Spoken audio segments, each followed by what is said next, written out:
Hello and welcome to the Clever Fox YouTube channel. My name is Ilysse and today's video is one that I am so excited about. Our planners serve a lot of purposes. We use them for making sure our bills are paid, making sure that we take the trash out, get all of our emails and calls done.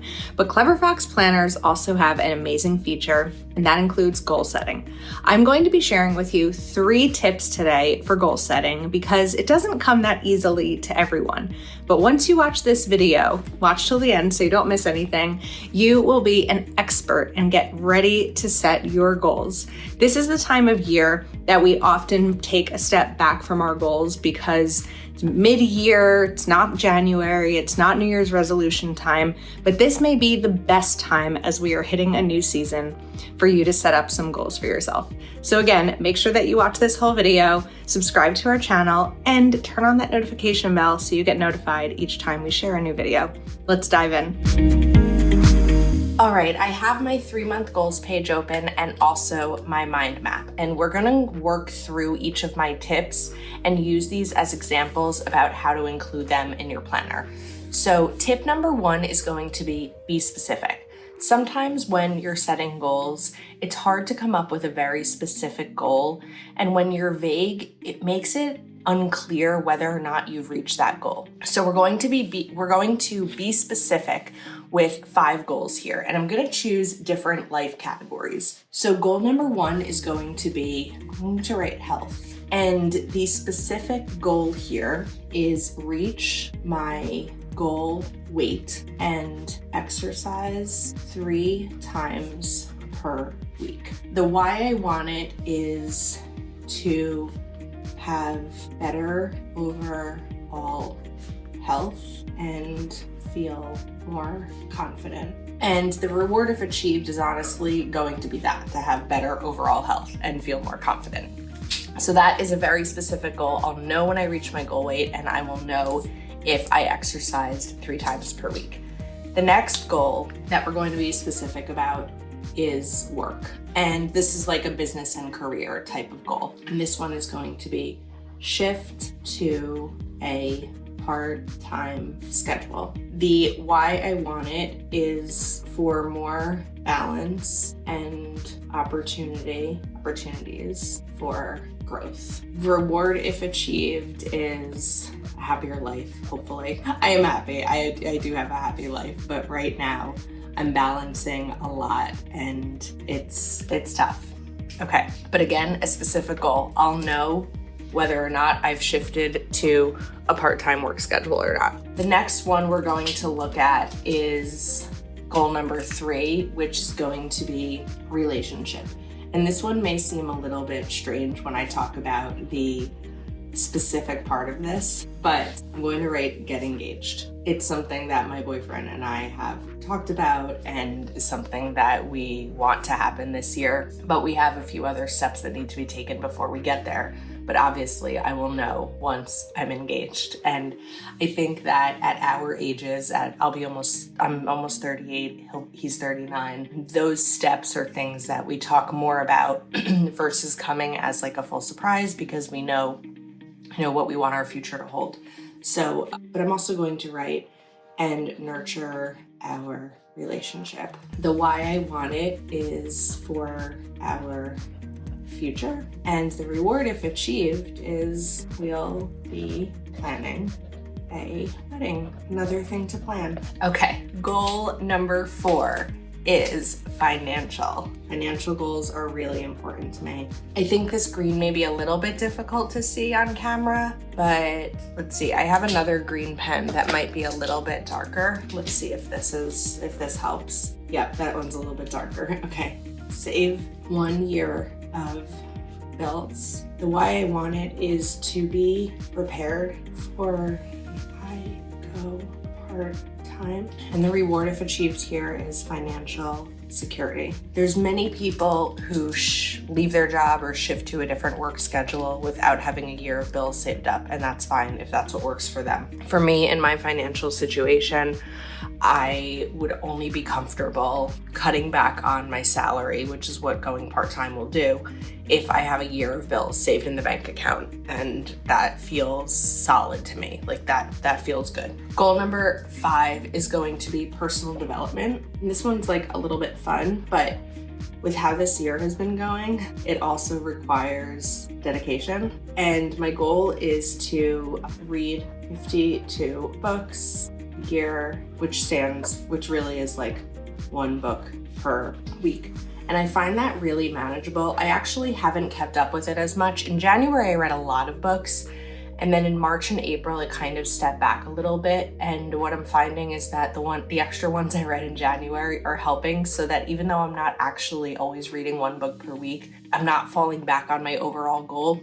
I'm sure once this summer comes and I'm at the beach more and things like that, I have a little bit more leisure time, I will be able to get back on track with that. So why I want it. I love reading, but don't always prioritize it when I'm busy. And the reward, if achieved, is, we'll do a little pun here, a library of knowledge and stories. And there are my specific goals. Now, the next tip is probably something that I should have talked about as I was writing these tips down, but we can also do it as a review. And this tip is to choose goals that excite and or motivate you. Without being motivated or excited about a goal, it's going to be really hard to achieve that goal. So let's do a review and make sure that these are ones that excite and motivate us. So I'm not someone who loves health and fitness stuff. So the idea of being excited about working out 3 times a week, not really, but it is motivating because I know that if I eat healthy and I exercise 3 times a week, I will reach my goal weight, and that's motivating. Shifting to a part-time schedule is both exciting and motivating because of what I need to do to prep to get there, but the idea of the reward if achieved is a happier life is definitely exciting and motivating to me. Relationship, this is definitely exciting. I don't know if motivating is definitely the right word here, but it is exciting because if you've watched our videos for a while, we've been doing these for years now. And so often my goals were looking for a partner to spend my life with, and I found that partner. And now we just need to get to our next step. The financial, saving 1 year of bills, this is both exciting and motivating to me. Saving money excites me, and it's very motivating when I can see the progress that I've made in my savings. And then personal development is motivating because I can see where I'm at so far with my goal of 52 books and know that okay, I really want to reach this goal. I've set a lower goal this year than I have for many years. So we really want to be able to reach it.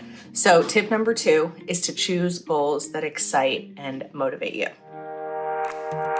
Tip number 3, and that's what we're going to use this mind map for. We're not necessarily going to do a mind map today.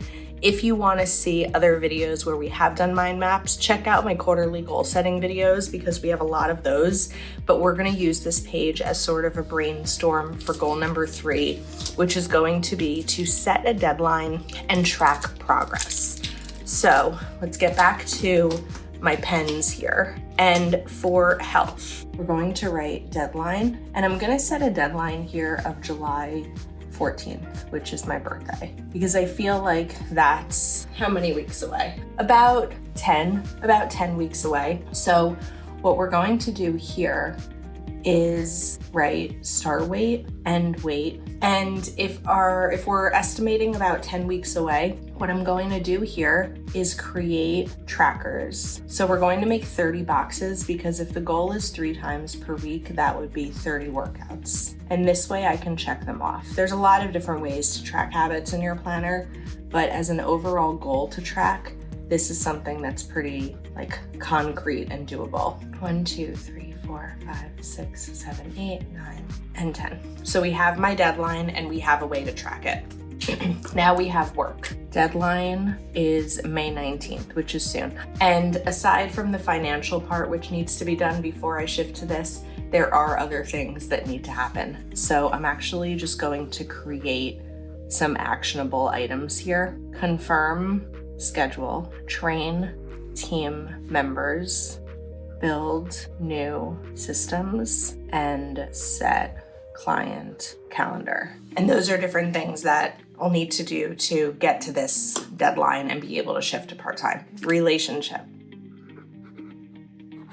It feels a little strange to put a deadline on an engagement, so it's not as much a hard deadline as it is the timeline that we've talked about. So instead of writing deadline, I'm going to write timeline here because that just feels a little bit better. By the end of 2025. And the different things that we'll need to do is we have some things to work through with our careers and home living. So again, these are deadlines, timelines. You can do timeline if that makes you feel a little bit less pressured than deadline, but you also want to add in the things that help make you able to track whether it's done or not.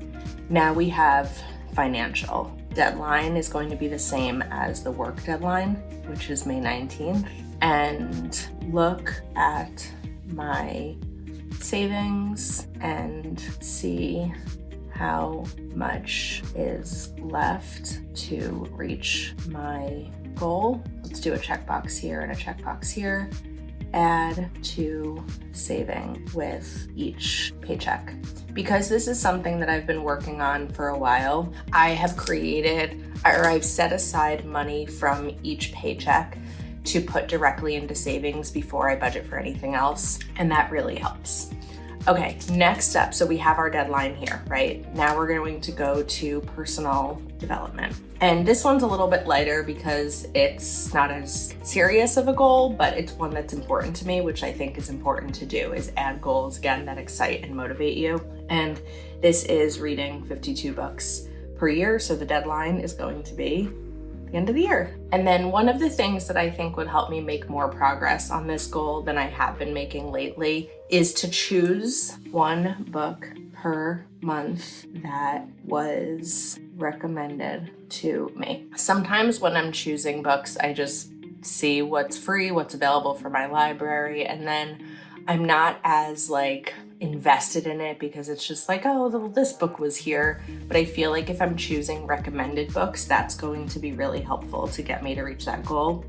I also want to look up new release dates for my favorite authors. Okay, so there are my deadlines or my timelines, again, for better word.